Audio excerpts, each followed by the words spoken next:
After World War I, Germany quietly became one of China's most important military partners, supplying weapons, advisors, and industrial know-how that helped China resist Japanese aggression for nearly a decade. Here's the 5-minute story. After World War I, Germany was crippled by the Treaty of Versailles, heavy reparations, lost colonies and strict limits on its armed forces, an army capped at 100,000, no air force, no tanks, and severe restrictions on naval power. German generals and engineers kept working in secret, developing new weapons and tactics, but they had no battlefield to test them in Europe. Meanwhile, Germany desperately needed raw materials and markets. China and Germany already had an arms trading history going back to the late Qing dynasty. By the 1920s, that relationship resumed and deepened. In 1928, the Republic of China and Germany signed trade agreements that opened the door for weapons and equipment sales. China, torn by warlord conflict and later unified under Chiang. Kai-shek's nationalist government urgently needed modern arms and training to build an effective army. The arrangement quickly became more than simple trade. Germany supplied rifles, machine guns, artillery, and other equipment. China exported strategic raw materials that Germany lacked. Crucially, Germany sent experienced military advisors and planners, including former German staff officers who had shaped the post-World War I German army. These advisors reorganized, trained and modernized Chinese units, emphasizing discipline, combined arms and practical combat effectiveness.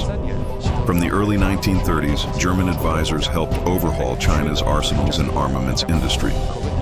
With German guidance, factories like Hanyang were modernized. New ordnance, ammunition, and optical instrument plants were built inland so they would be safer from coastal attack. China began producing and assembling German-style rifles, machine guns, and other gear, and several elite divisions were formed and trained along German lines. By 1935, German planners were already advising Chinese leaders on strategy for a prolonged resistance if Japan attacked, including plans to move industry and government inland as a survival strategy. When full-scale Japanese invasion erupted after the July 7th incident in 1937, these German-trained units and the upgraded factories played a vital role. In battles such as the Shanghai and Nanjing campaigns, the better-trained Chinese divisions slowed Japanese advances, bought time for other units to withdraw, and helped prevent an immediate collapse. The casualty rates among these elite formations were severe, sometimes up to 70%, but their sacrifices helped preserve China's ability to continue fighting. Tensions mounted because Germany was also trying to manage relations with Japan. By the mid-1930s, Hitler began to prioritize Germany's strategic relationship with Japan, seeing Japan as a counterweight to the Soviet Union in East Asia. Political and diplomatic pressure built up. In 1936, the Anti-Comintern Pact bound Germany and Japan ostensibly against the USSR, and by 1938, Berlin moved decisively. Germany recognized Japanese conquests in China, recalled most military advisors, and curtailed official military assistance.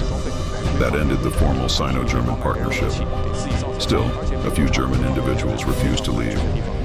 Some advisors remained unofficially, and a handful even fought and died alongside Chinese troops in later battles, a testament to the depth of personal commitment among some of the Germans on the ground.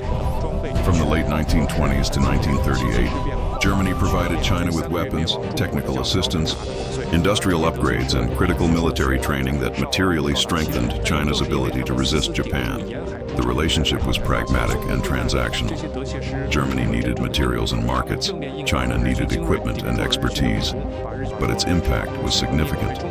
It helped establish China's early modern military industry and created better trained units that played a crucial delaying role in 1937 to 38. Finally, remember the human cost. Despite imported weapons and advisors, most Chinese forces remained poorly equipped, and China's eventual 8-year resistance was sustained not by foreign help alone, but by massive sacrifice.